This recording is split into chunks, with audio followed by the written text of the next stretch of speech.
Ito yung sahog Ito sa... po yung sahog sa mga kachops, gulay na munggo. May dilis na bulad. Ito po mga kachops, ilagay na po natin yung sahog na yung bulad na dilis. Tawag po nito ay bulad. Sa Bisaya, bulad. Sa Tagalog, tuyo.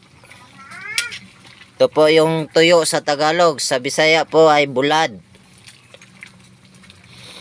Masarap po ito mga kachops. Ilagay na po natin yung pangalawang gata.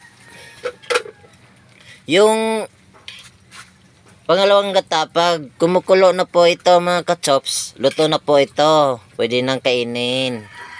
Kasi pangalawa na yon. Yung unang gata, yun. Tapos lagyan na natin yung pabulak. Ito po, yung mga pabulak po ito mga kachops. Ito po, pabulak po ito.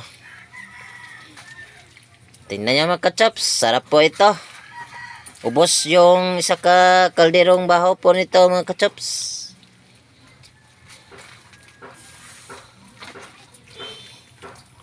Sarap po nito mga kachops. Tingnan nyo mga kachops oh. Ito, sarap po. Sarap po ito mga kachops.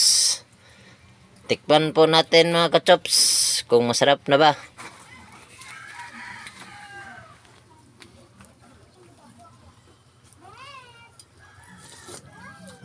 Sarap ga.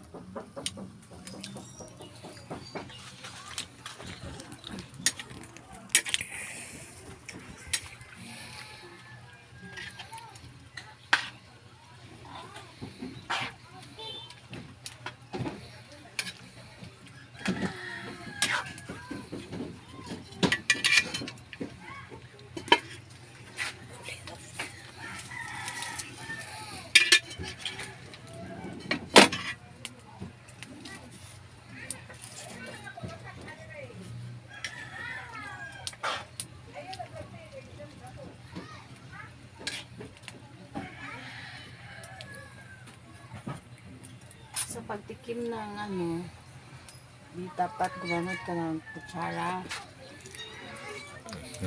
Anong masabi mo, love? Sarap? Sarap daw mga kachops oh. Parang kunti lang asin. Lagyan ng asin.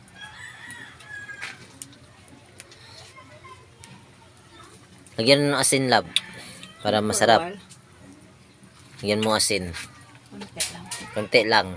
Para masarap na. Kasi naglalagay pa naman tayo kasi. Yan, lagay mo yung asin doon. Yan. Kutawin mo. Mekos-mekos. Mekos-mekos yung asin para masarap na. Ayan po mga kachops. Sarap na sarap po itong gulay na to mga kachops. Kahit may karne sa lamesa, ito talaga yung kakainin ko. Dahil masarap po. Diba lab? Kahit may karne sa lamesa. Karne?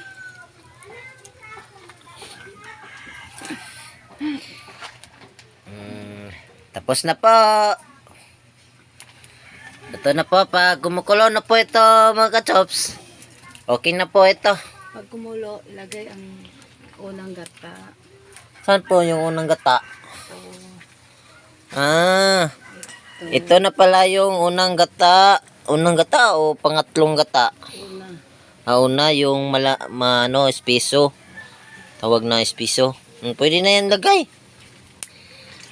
Yan. Nilagay na po natin yung unang gata mga kachops. Para laot na po tingnan. Malaot. Yummy. Yummy talaga mga kachops oh. Unang gata. Yummy na po ito mga kachops. Sarap na po.